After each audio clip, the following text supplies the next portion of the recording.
من الشيطان الرجيم بسم الله الرحمن الرحيم لو أنزلنا هذا القرآن على جبل لرأيته خاشعا متصدعا من خشية الله وتلك الأمثال نضربها للناس لعلهم يتفكرون وقال النبي صلى الله عليه وسلم خيركم من تعلم القرآن وعلمه أو كما قال عليه الصلاة والسلام صدق الله العظيم وصدق رسوله النبي الكريم ونحن على ذلك من الشاهدين والشاكرين والحمد لله رب العالمين. ایک مرتبہ درود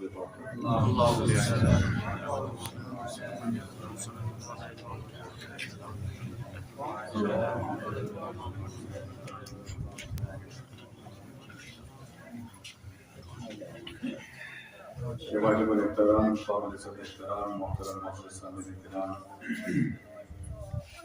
بالخصوص اس مسجد کی انتظامیہ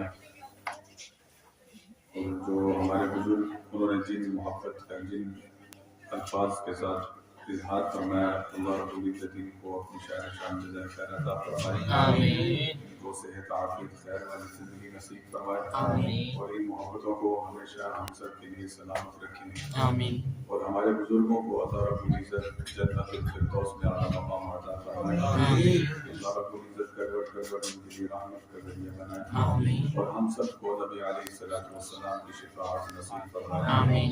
میرے بھائیوں، میں مختصر سی گفتگو کروں گا۔ یہ تکمیل قرآن کا موقع ہے۔ اللہ رب العزت نے قرآن پاک کو نازل فرمایا اور فرمایا کہ ہم نے ہی اس کو نازل کیا اور ہم ہی اس کی حفاظت کریں۔ ایک قرآن ہے، ایک صاحب قرآن۔ قرآن کتاب کی شکل میں ہے، یہ کلام اللہ ہے، اور نبی علیہ الصلوۃ والسلام چلتے پھرتے کلام اللہ۔ سبحان اللہ۔ قرآن بھی بے مثال، نبی بھی بے مثال، قرآن بھی لازوال، نبی بھی لازوال۔ جس طرح قرآن کے ساتھ جڑ جائیں گے تو دنیا اور آخرت میں عزتیں ملے گی، اسی طرح نبی علیہ الصلوۃ والسلام کے ساتھ جڑ جائیں گے تو دنیا اور آخرت میں کامیابی ملے گی۔ میرے بھائیوں، اللہ رب العزت نے انسان کو پیدا کیا، پیدا کرنے کے بعد اس کی ہدایت نامے کے لیے، اس کو چلنے کے لیے، اس کے راستے کے لیے، اس کے طریق کے لیے ایک رہنما چاہیے تھا، ایک راہبر چاہیے تھا، ایک کتابچہ چاہیے تھا۔ اس کی مثال یوں سمجھ لیں کہ دنیا کے اندر ہم کوئی چیز خریدتے ہیں، اے سی خریدتے ہیں، فریج خریدتے ہیں، پنکھا خریدتے ہیں، کوئی بھی چیز خریدتے ہیں، ساتھ ہمیں ایک ہدایت نامہ ملتا ہے، ایک کتابچہ ملتا ہے کہ ان ہدایات کے مطابق اگر تم اس چیز کو استعمال کرو گے تو کمپنی ذمہ دار ہے، آپ کا کوئی کلیم ہوگا تو کمپنی ذمہ دار ہوگی کہ اس کتاب کے ذریعے سے اگر تم استعمال کرو گے، اس چیز کے اندر کوئی فالٹ ہوگا، کوئی نقصان ہوگا، ہم ذمہ دار ہوں گے، کمپنی ذمہ دار ہوگی۔ اگر خدا نخواستہ تم اس کتاب سے ہٹ کر اس چیز کو استعمال کرتے ہو، لوڈ اس کا پورا نہیں کرتے، یا ان شرائط کے مطابق آپ پورا نہیں چلتے، ہم اس کے رن کے ذمہ دار نہیں، اس کمپنی اس کی ذمہ دار نہیں، نقصان آپ کا ہوگا۔ اللہ رب العزت نے انسانیت کو پیدا کیا، پیدا کرنے کے بعد ہدایت کے لیے ایک کتابچہ چاہیے تھا، ایک کتاب چاہیے تھی، ایک رہنما چاہیے تھا۔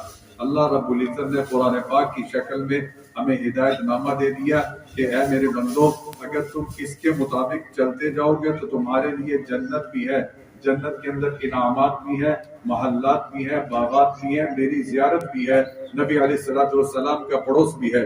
اور اگر خدا نخواستہ تم اس قرآن پاک سے ہٹ کر چلو گے تو ہم پھر ذمہ دار نہیں ہوں گے، ہمارے نزدیک تمہاری ٹکے کی اوقات نہیں ہوگی، ہم اٹھائیں گے اور تمہیں اٹھا کر جہنم کے اندر چلا دیں گے۔ اس قرآن پاک کے ذریعے سے چلو گے، اس کے مطابق چلو گے تو ہمارے لیے احترام کا سبب بھی بنیں گے اور تمہارے لیے انعامات کا سبب بھی بنے گا، اور اگر تم اس سے ہٹ کر چلو گے پھر ہمارے نزدیک کوئی اوقات نہیں۔ تو میرے بھائیوں، ایک صاحب قرآن، ایک قرآن ہے اور ایک صاحب قرآن ہے۔ میں مختصر کر رہا ہوں، میرا نبی صلی اللہ علیہ وسلم ایسے نبی ہیں کہ میں ان کے چہرے کی بات کروں دلیل دوں ان جیسا کوئی نبی نہیں ہے، کوئی چہرہ نہیں ہے. میں ان کی زلفوں کی بات کروں دلیل دوں ان جیسی کسی کی زلفیں نہیں ہیں. میں ان کی آنکھوں کی بات کروں دلیل دوں ان جیسی آنکھیں کسی کی نہیں ہے. میں ان کے دانتوں کی بات کروں دلیل دوں ان جیسے دانت کسی کے نہیں ہے. میں ان کے چہرے کی بات کروں دلیل دوں ان جیسا کسی کا چہرہ نہیں. میں ان کے سینے کی بات کروں دلیل دوں ان جیسا سینہ کسی کا نہیں. میں ان کے ہاتھوں کی بات کروں دلیل دوں ان جیسے ہاتھ کسی کے نہیں. ان کے چلنے کی بات کروں دلیل دوں ان جیسا چلنا کسی کا نہیں. ان کے بیٹھنے کی بات کروں دلیل دوں ان جیسا بیٹھنا کسی کا نہیں. میں ان کے معاملات کی بات کروں دلیل دوں ان جیسا معاملات کسی کے نہیں. ہاں ان کے ہاتھوں کی بات کروں دلیل دوں ان جیسے ہاتھ کسی کے نہیں. میں کہتا ہوں کہ ان جیسے ہاتھ تو دور کی بات ہے، جن کے ساتھ وہ ہاتھ لگ جائے اس جیسا بھی کوئی نہیں.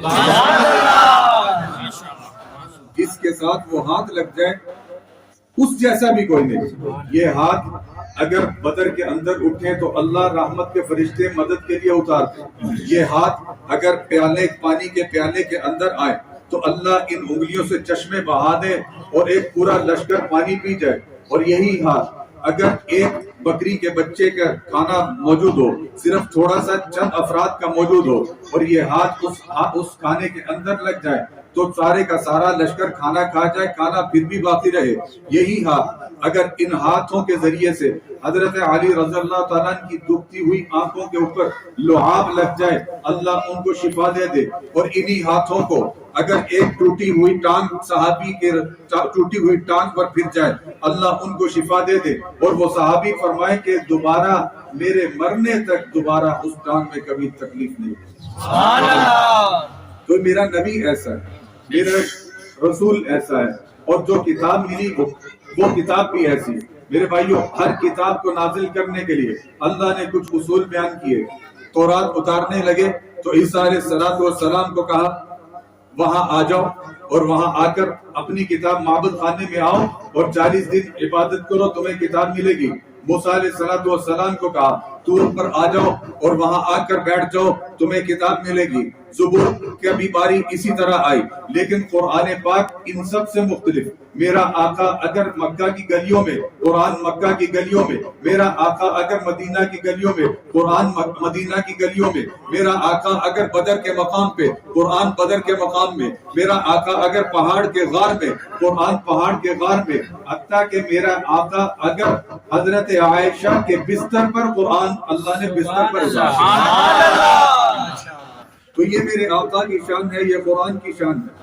اور اس قرآن کے ساتھ جو جو لگتا گیا، جو جو ملتا گیا، جو جو جڑتا گیا، وہ بھی معزز ہوتا گیا. میں اس کی مثال دیتا ہوں کہ قرآن کاغذ کے ذریعے سے کتابی شکل میں ہے. کاغذ ایک ہماری فائلوں کا کاغذ ہے، ایک کاغذ ہماری کاپی کا کاغذ ہے، ایک کاغذ ہمارے اخبار کا کاغذ ہے. ہم اس کو اٹھاتے نہیں، ہم اس کو چومتے نہیں. اب وہ بازار میں پڑا ہے تو وہ خاک روک اپنے جھاڑو کے ذریعے سے لے جاتا ہے، ہم کوئی اس کو منع نہیں کرتے. لیکن خدا نخواستہ ایک قرآن پاک کا اتنا سا ٹکڑا کہیں زمین پر گرا پڑا ہو، ہم میں سے کوئی بندہ بھی نہیں رکے گا اور سب سے پہلے کوشش ہوگی کہ میں اس کو اٹھا لوں. صرف اٹھائے گا نہیں، صاف نہیں کرے گا، بلکہ اس کو چومے گا، اپنے سینے سے لگائے گا، اپنے ماتھے سے لگائے گا اور اونچی جگہ پر احترام کے ساتھ رکھے گا. کیوں کہ وہ کاغذ کی نسبت انسان کے ساتھ تھی، اس کاغذ کی نسبت قرآن کے ساتھ تھی. لکڑیوں میں سے معزز ہو جاتا ہے، انسانوں میں سے معزز ہو جاتا ہے.